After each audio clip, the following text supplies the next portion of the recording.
audiences of millions, leading to massive influxes of new fans.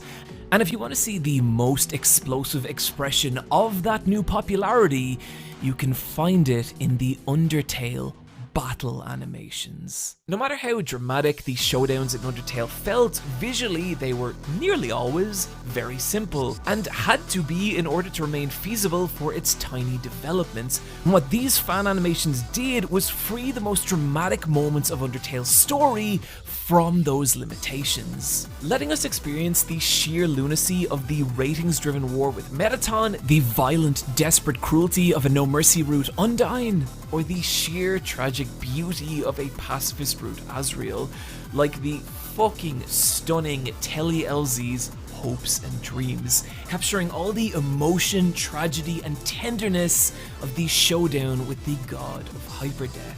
And I think that's what drives a lot of the artists behind these creations, a desire to recreate how these fights felt. And I'm guessing that's why the most popular by far is the battle with Sans.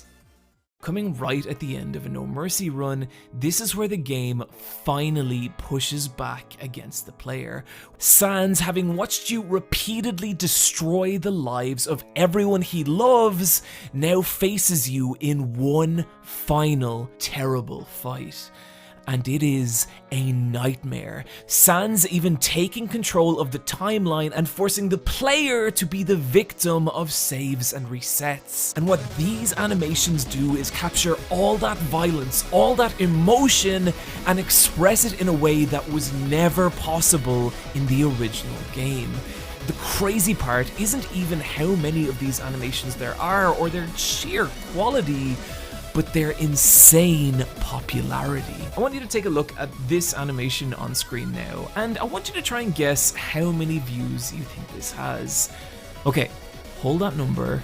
Did you guess as high as 4 million views?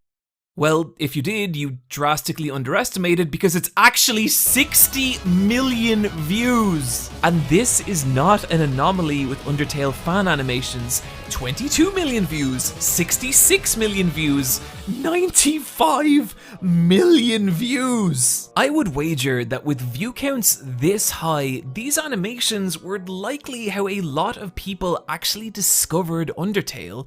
Meaning, at a point, the Undertale fandom became self-perpetuating, fanworks creating new fans who would in turn create new fanworks, and you could see this new level of popularity being expressed in some really insane ways. An entire music scene built up around Undertale fan remixes.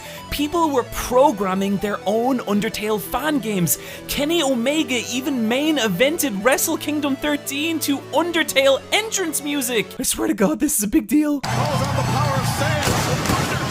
And within the fandom itself, every tiny corner of the game was now being mined for fan content. You remember those little side characters we mentioned earlier? Each of them now had their own massive fan following. Each tiny strand of Undertale was being filtered through 1,000 different lenses, resulting in legions of fan art, fan comics, fan fiction, plushes, stage productions, live action films, cooking videos.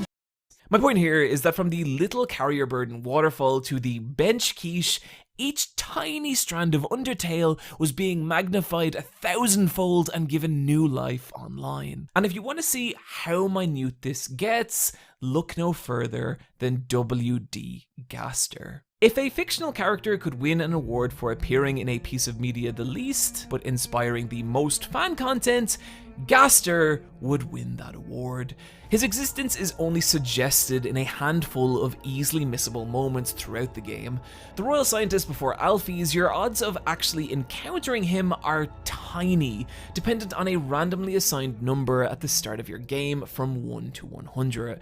And if that number happens to be 66, a mysterious grey room appears 10% of the time, which may contain a character sprite commonly believed to be Gaster, meaning he only appears in roughly 1 out of 1,000 playthroughs, and yet he is a massively popular character in the fandom. appearing in innumerable fan comics, fan fiction, a fully playable boss battle, as well as fan animations, the most popular of which has 45 million views. He's barely in the fucking game! And if it's starting to make sense why I call Undertale's fandom an abyss... Oh buddy, we're just getting started.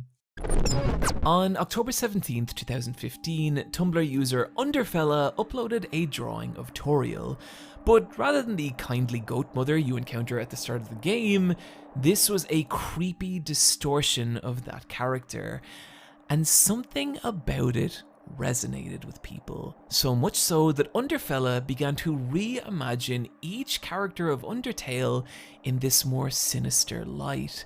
These images running rampant throughout fan communities, with people now creating their own fan works of this fan work, creating a collective online world of thousands of people envisioning what this new, darker reality of Undertale would be like.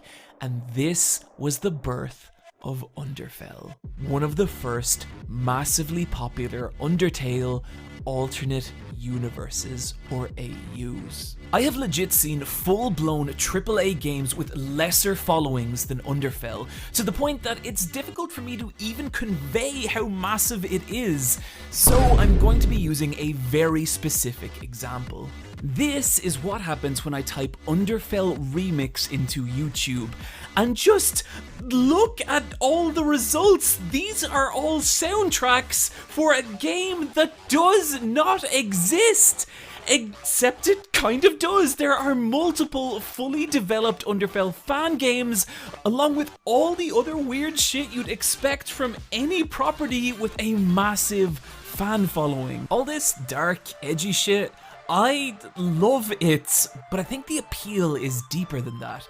Undertale was at a point where every tiny part of it had been memified 1,000 times over, and so the only option left was to break these characters free from that canonical limitation. And so, like a remix of a song you love, Underfell let fans re-experience them all over again, and in doing so, making them personal, specific, and limitless. Oh, and if you're wondering why I referred to Underfell as one of the big Undertale AUs, well, Underswap came into existence when a piece of fan art from Tumblr user Popcorn Prince swapped the personalities of Sans and Papyrus. Sans, now the overenthusiastic human hunting goof, and Papyrus, the laid-back older brother who knows more than he should.